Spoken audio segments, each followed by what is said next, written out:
Notion, en plein milieu de l'été, décide de sortir une nouvelle bombe, les graphiques. Tu le vois, je suis en vacances, mais je voulais quand même t'en parler parce que je trouve que c'est assez incroyable comme nouveauté. Beaucoup de très bonnes choses. Je vais te montrer dans cette vidéo tout ce qu'on peut faire avec les graphiques, les petits dangers que tu cours peut-être éventuellement avec les graphiques, les choses qui risquent de pas fonctionner directement. Et puis, je te parlerai aussi de l'event du 15 août, ici dans quelques jours, où je vais te montrer exactement tout ce qu'on peut faire avec les graphiques, te montrer les petites difficultés, les types de graphiques qu'il y a, comment est-ce que ça peut fonctionner. Et puis, je te donnerai aussi quelques défis à réaliser. Bonjour, je m'appelle Vince et bienvenue sur Creacity. Alors, avant qu'on se lance vraiment dans la vidéo, dis-moi en commentaire ce que tu vas faire avec les graphiques, dans quel domaine tu risques de les utiliser le plus, dans quel style de dashboard. Et puis surtout, n'oublie pas de venir me voir sur LinkedIn si jamais tu veux que je t'aide un petit peu, si tu as des questions supplémentaires, si tu penses qu'on pourrait travailler ensemble ou que je pourrais t'aider. Allez, c'est le moment, on s'y met, je te montre tout ça. Avant de passer à la démo en tant que telle, je veux d'abord répondre aux 3 grandes questions qu'on m'a posées le plus quand on a commencé à parler des graphiques dans Notion. Ces 3 grandes questions, c'est quels sont les types de graphiques qui sont disponibles, quelles sont les fonctions qui sont présentes, qu'est-ce qu'on peut faire avec ces graphiques, jusqu'où est-ce qu'on peut pousser la personnalisation, et est-ce qu'ils sont accessibles sur les plans gratuits. Et puis je te donnerai quelques exemples, je te montrerai un petit peu comment il faut faire. Première chose, quels sont les types de graphiques qu'on a? Eh bien, on a des graphiques en barres horizontales, verticales et même des graphiques avec des barres qui sont empilées. On peut avoir des graphiques avec des points, des lignes et des courbes. Et puis, on a des graphiques en anneaux, les anneaux de pouvoir, évidemment. Voilà un graphique en barre verticale, graphique en barre horizontale avec un empilement. Tu vois les différentes couleurs sur chaque ligne. Graphique avec points et lignes. On peut aussi avoir des courbes si on n'a pas envie d'avoir des petites lignes droites. Et puis un graphique en anneau, et tu vois qu'il y a quand même pas mal d'options et de possibilités. Comment ça fonctionne, les graphiques? Eh ben, c'est une vue de base de données. Je vais encore te montrer ça dans les exemples juste après, mais on se met dans les grands concepts là. Les possibilités sont énormes, mais ça dépend beaucoup du type de graphique. Il y a des options qui sont différentes selon les graphiques que tu vas utiliser. Et tout ça, je vais te le montrer dans les défis Maîtrise Notion graphique le 15 août à 14 h. C'est un webinaire gratuit. Le lien est en description. On va passer une bonne heure pour montrer tous les graphiques, montrer tout ce qu'on peut faire de A à Z. Beaucoup plus pointu que ce qu'on pourrait faire dans une vidéo YouTube. Et en plus, il y a la possibilité de poser toutes les questions qu'on veut dans le webinaire. Alors, c'est une vue de base de données. Ça veut dire que, comme les autres, on fait /vue et on obtient toutes les vues de base de données possibles, entre autres les graphiques. On peut créer des graphiques à partir d'une base de données existante, évidemment. Et les possibilités sont énormes parce qu'on peut jouer sur les différents axes. Axe X, Y, montrer ce qu'on veut montrer, faire des sommes, des moyennes. On a vraiment toutes les possibilités. On peut changer de type de graphique à la volée. Donc, si on décide que ce graphique-là, c'est pas le bon et qu'on veut passer un graphique en anneau, c'est possible. On ne peut afficher que l'indispensable si on veut, c'est-à-dire qu'on peut quand même trier, filtrer, grouper, comme on pourrait le faire dans n'importe quelle base de données. Et puis, on peut faire joli et utile à la fois, c'est-à-dire qu'il y a pas mal d'options quand même pour configurer ça comme on aime et faire quelque chose qui soit joli et qui se fonde un petit peu dans votre contenu habituel. Tout ça, on peut le paramétrer et l'uniformiser effectivement sur tout son espace parce que les graphiques s'adaptent, mais c'est à toi d'en faire quelque chose d'utile. Et pour ça, il faut que les données soient correctes, que les bases de données soient cohérentes. Et là, parfois, pour certains espaces un petit peu bordéliques peut-être, ça va demander un certain effort. Et puis, je termine avec la question qu'on m'a le plus posée. Est-ce que c'est disponible sur les plans gratuits? La réponse la plus simple, c'est oui, mais non. C'est en phase avec le nouveau pricing de Notion en tout cas. Quelle est la vraie place de Notion dans ton activité? C'est ça la question qu'il va falloir que tu te poses exactement. On disait dès le début que les graphiques seraient gratuits au niveau de l'essai et puis qu'ils seraient illimités sur les plans payants. Donc c'est assez bien retranscrit dans le pricing de Notion où clairement on te dit que les graphiques c'est illimité dans le plan plus. N'empêche que dans le plan gratuit, il y a un graphique qui est disponible. Ça veut dire aussi que si quelqu'un essaie de te vendre un template avec 27 graphiques, sache que tu pourras jamais en utiliser qu'un seul à la fois. Donc aller penser que tu vas avoir un dashboard complet avec plein de graphiques dans tous les sens juste parce que tu as acheté un template mais que tu restes sur le plan gratuit, ça fonctionnera pas. C'est pas comme les automatisations. Les automatisations, si tu avais acheté un plan, si tu avais acheté un template avec plein d'automatisations qui étaient configurées, tu pouvais les utiliser sur le plan gratuit. Ici, au niveau des graphiques, c'est pas comme ça que ça marche. Et donc, forcément, tu dois déterminer quelle est la place de Notion dans ton activité. Est-ce que c'est un outil central pour toi? Est-ce que tu as besoin de cette visibilité que les graphiques apportent? Et quelle est la valeur totale que Notion t'apporte?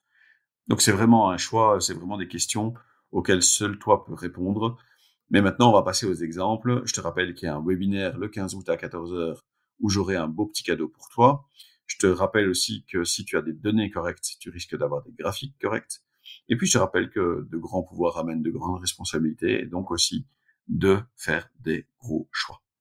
Et donc, pour le webinaire gratuit, 15 août à 14 heures, le lien est en description, évidemment. Maintenant, on passe aux exemples et je te montre comment créer des graphiques dans Notion.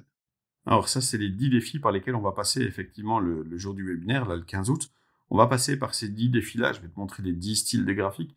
Mais je vais simplement venir ici. Bon, il y aura une belle introduction au graphique avec toute l'explication de ce que c'est un graphique pour ceux qui ont des mauvais souvenirs mathématiques sur ce qui s'est passé quand ils étaient au collège, au lycée, en secondaire. Mais notre trois premiers graphiques, on a, comme d'habitude dans les défis de Creacity, un template de démarrage, donc une source de données pour pouvoir créer des graphiques. Voilà les graphiques qu'on va créer et qu'on va configurer là maintenant.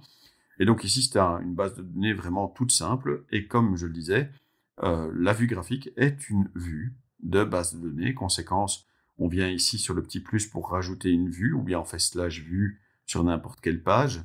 Et on utilise ici graphique. Et puis, directement, on a notre graphique qui est configuré. Alors, tu vois bien que le graphique, là, actuellement, le graphique, il montre pas les éléments qu'on veut afficher exactement. Pourquoi? Parce que sur l'axe X, donc l'axe horizontal, il affiche des durées, mais c'est pas ce qu'on veut.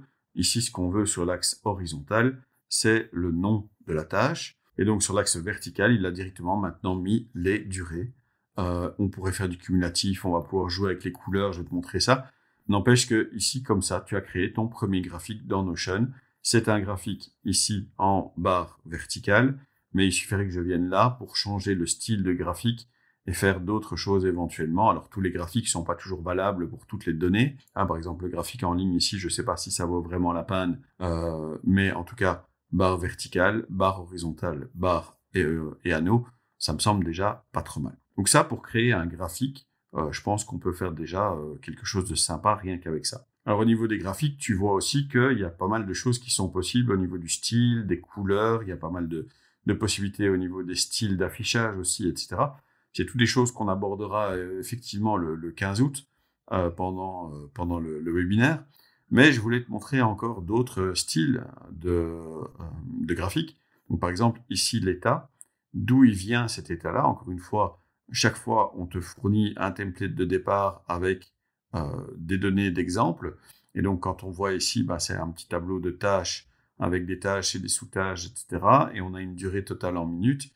Donc, on a comme ça une certaine idée du nombre de tâches, mais évidemment, encore une fois, en changeant ici, on pourrait faire d'autres choses et on pourrait afficher d'autres informations, comme la durée en minutes, par exemple, de toutes ces tâches, et on pourrait additionner comme ça la durée de toutes les tâches de toutes les sous-tâches pour une tâche principale. Si je reviens ici, on pourrait avoir le total de tout ça. Encore une fois, là, au niveau des graphiques, vous avez vraiment beaucoup de possibilités différentes, y compris avec des choses qui peuvent paraître un petit peu plus compliquées au départ. Donc voilà, par exemple, cet exemple-ci est intéressant aussi. On a ici tout un tableau de données qui affiche des renseignements sur des étapes du Tour de France. Et donc, on se retrouve avec des graphiques qui peuvent être, ma foi, assez intéressants. On peut aller chercher même des trucs un peu plus croustillants avec des moyennes, des médianes, des maximums, des minimums, et faire des choses, on vous donne quand même des templates assez sympathiques pour tout ça. Et si vos données sont cohérentes, vous obtenez quand même des choses qui sont assez intéressantes au niveau des moyennes, minimum, maximum, médiane. Voilà, il y a quand même pas mal de moyens différents de manipuler les données et de les afficher de manière intéressante dans vos espaces Notion. Ce qui en reviendra quand même, encore une fois, au fait que si vos données sont pas cohérentes dès le départ, si vos données sont pas bien structurées, dans les graphiques, ça fonctionnera pas non plus. Et donc, encore une fois, ce sera un gros effort de mon point de vue au niveau de certaines sociétés, de certaines boîtes, pour nettoyer les données et pour avoir quelque chose qui va être beaucoup plus cohérent. Sinon, les graphiques n'afficheront pas ce qu'on veut afficher. Alors tu l'as vu, les graphiques dans Notion, c'est vraiment une bonne chose. Ça fonctionne plutôt bien d'ailleurs. C'est une des meilleures sorties de mon point de vue de produits de Notion depuis les formules l'année dernière, par exemple, qui était aussi une très très bonne sortie de produit qui fonctionnaient directement très bien. Dis-moi en commentaire ce que tu en penses, dis-moi exactement ce que tu vas faire avec ça, comment est-ce que ça va fonctionner pour toi. Et puis surtout, n'oublie pas de t'inscrire au webinaire gratuit du 15 août pour découvrir encore plus les graphiques, voir un petit peu ce qu'on peut faire, les 10 défis que je te propose. On se revoit le 15. Encore une fois, merci d'avoir regardé cette vidéo. N'oublie pas d'aimer, de commenter, de partager, de t'abonner et de faire sonner la cloche. Sois sympa dans les commentaires parce que les trolls, c'est uniquement chouette quand ça danse, ça chante ou ça fait des câlins. Puissions-nous nous revoir bientôt. Merci et au revoir.